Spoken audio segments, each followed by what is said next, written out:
To understand how dice rolls work in the One Ring, first we'll take a look at the two types of dice you'll be using, which are a 12-sided die called a feat die in this game, and a 6-sided die called a success die. There's a few things worth noting on the dice themselves. The feat die reads 1 through 10, but there is also a symbol for the Eye of Sauron and a G-Rune. If you're just using regular D12s, remember that the 11 is an eye and the 12 is a G-Rune. I'll cover what these symbols mean soon. Moving on to a success die, we can see that it is just numbered 1 through 6. However, the 6 has this additional little elvish symbol on it, and the numbers for 1, 2, and 3 are written in outline. Again, I'll cover what this means in a bit.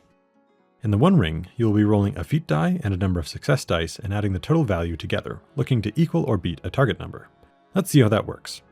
Looking at this character sheet, we are pretty much only going to have to pay attention to this section. And you can see it's broken into 3 columns under your attributes of Strength, Heart, and Wits.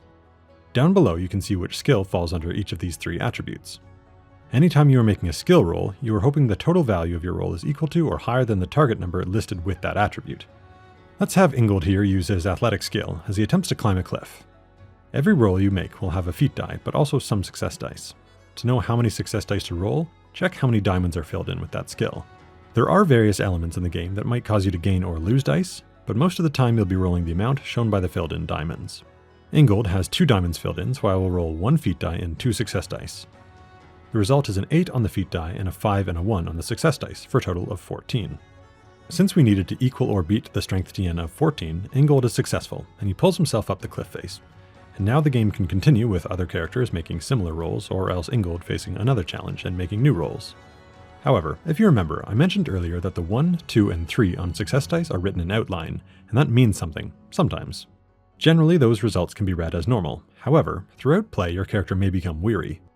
This happens when your current endurance is equal to or lower than your load plus fatigue. When your character is weary, any 1s, 2s, or 3s rolled on your success dice count as 0 instead.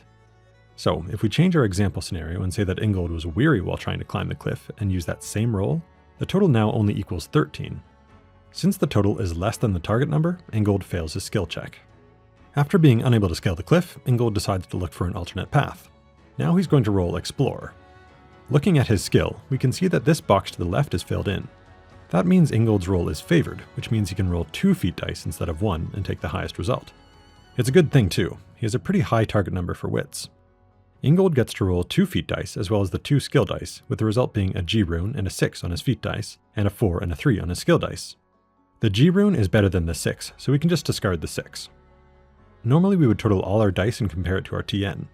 However, the G-Rune is an automatic success, regardless of the roll total. That's an example of a favored roll. However, sometimes you might have to make ill-favored rolls. If that is the case, you still roll 2 feat dice, but you have to take the lower result and discard the higher. So, if we bring back the 6 we rolled earlier and imagine that this was an ill-favored roll instead of the favored Explore roll, we would have to get rid of the G-Rune. Our new total is only 13, well below our wits TN, resulting in a failure. It is possible to make a roll that is both favored and ill-favored. When that is the case, the two effects cancel each other out, so you would just roll 1 feat die and take that result.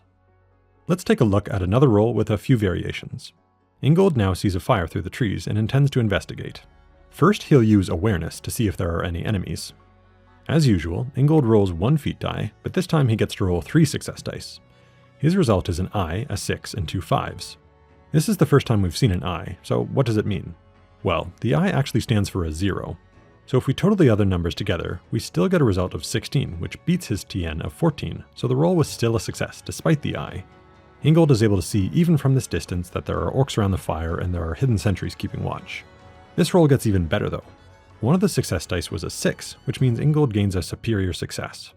For every 6 on a successful roll, the player can choose an option from the list on page 19 to improve their success. For this example, I will choose Gain Insight, and say that Ingold notices a blind spot in the sentry's positions. He should be able to use that to get closer. It's worth noting here that there are different superior success options if you are making an attack roll. These are listed under special damage options on page 99. Multiple 6s can also be used to achieve different special results or potentially the same one multiple times. Now, once again, we'll change the scenario a bit and see how the same roll could have a different outcome. I did say that the eye simply means 0 in a roll. However, your character might be miserable.